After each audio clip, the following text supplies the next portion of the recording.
Attention mga SSS pensioners, ngayong Biyernes na, November 15, ang inyong crediting ng pensyon for this November mas pinaaga kaysa inaasahan. Para sa mga second batch, kasama na kaya ang second tranche 1,000 pesos pension increase? Pag-uusapan natin sa video na ito. Hold up.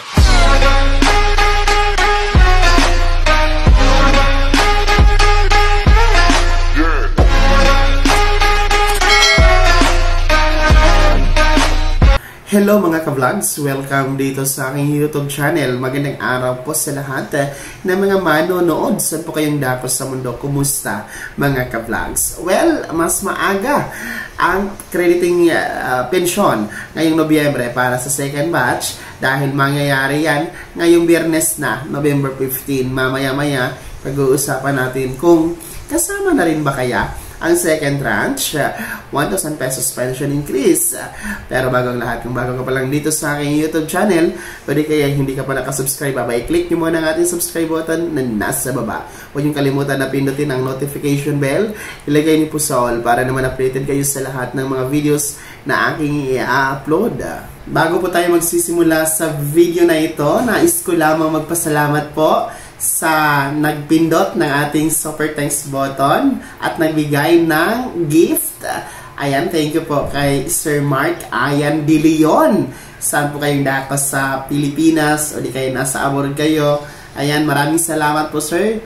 Kumusta po kayo? Kasama ang inyong pamilya. Ayan po mga SSS pensioners na kabilang sa second batch. Yung merong date of contingency na mula 16 to last day of the month, mga retirement pensioners, total disability pensioners, survivor pensioners, maging ating mga dependent children under guardianship, kung kayo po ay may date of contingency o yung araw ng kapanganakan, araw ng pagkamatay o araw ng pagkasakit, no, between 16 to last day of the month, abay kayo ay kabilang sa second batch. At ngayon nga, since November tayo ngayon, kayo po ay hindi pa nakatanggap ng pensyon. At ito nga po ay mangyayari ngayong Biyernes, November 15, mga ka-vlogs.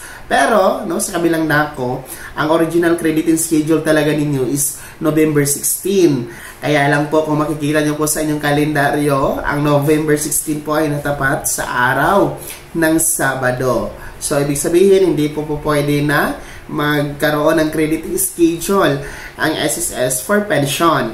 Dahil ayon sa isang SSS circular, na kung ang original crediting schedule ay natapat sa Sabado or Linggo, no, yung weekend na tinatawag, o di kayo yung national holiday, ito po ay aatras sa pinaka-last working day. Kaya mas maaga, aatras tayo instead of November 16, magiging November 15. Pinaaga po, mas maaga kaysa inaasahan na. So good news po yan sa ating mga second batch SSS pensionado. So sa katanungan po na meron na bang second tranche 1,000 pesos pension increase, kasama na ba ito ngayong November 15 sa ating mga second batch? Ang kasagutan po ay wala. No? Wala pong pagbabago, wala pang dagdag. Gaya ng ating mga first batch noong October 29, no? Gaya po sa kanila ay wala din pong dagdag na matatanggap ang ating mga second batch. Yung second tranche na 1,000 pesos pension increase ay hindi pa nga po yan umuusad, wala pang update mula po sa SSS. Anyway, malalaman naman po natin yan kung meron pong update, kung ano ang development, dahil pinapaalam po yan ni SSS sa lahat ng mga pensionado at ipopost po yan ng SSS sa kanilang official Facebook page, no? O di kayo mag-release ng isang press release or statement, mga ka-vlogs. So sa ngayon kasi, no, ang status po ni SSS ay wala pang tumatayong SSS President.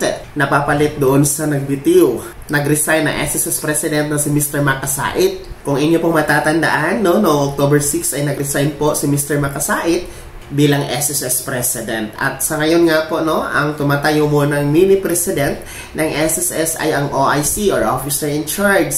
Sa katauhan po ni Attorney Walter P. Agas na siyang Vice President transfer branch operation sector, no? Siya muna ang OIC. So, aantayin muna natin ang pag-appoint kung sino po ang mapipisil ng Pangulong Bongbong Marcos na susunod na magiging SSS President. So, siguro dyan na natin yan malalaman ang status. Dyan na uusan ang update at status ng second tranche kung meron ng uupo na bagong presidente ng SSS. No? Dahil siya naman po talaga bilang SSS President ang siyang may kapangyarihan na magdesisyon kung ito ay nararapat na ibigay na, no? Dahil SSS President talaga ang may power niyan, mga ka-vlogs. So sa ngayon, no, ang pinag-uusapan na second tranche ay wala pa pong update o hindi pa gumagalaw. So uulitin ko, ngayong Biyernes na po ang pension crediting ng ating mga pensionado ng SSS for this month ng November 2024. Yung mga second batch na may date of contingency na 16 to last day of the month.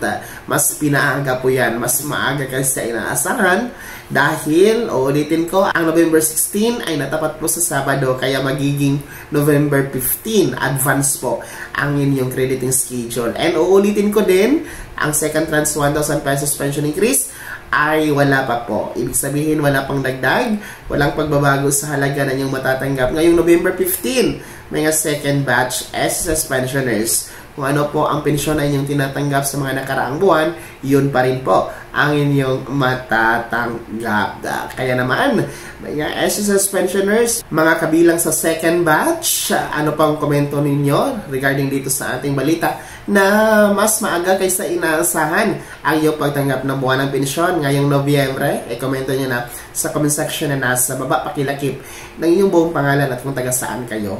Ayan, nais ko ulit magpasalamat bago tayo magtapos sa video na to sa nagbigay po ng gift dito sa ating YouTube channel sa pamamagitan po ng ating super thanks button. Thank you once again kay Sir Mark Ayan De Leon.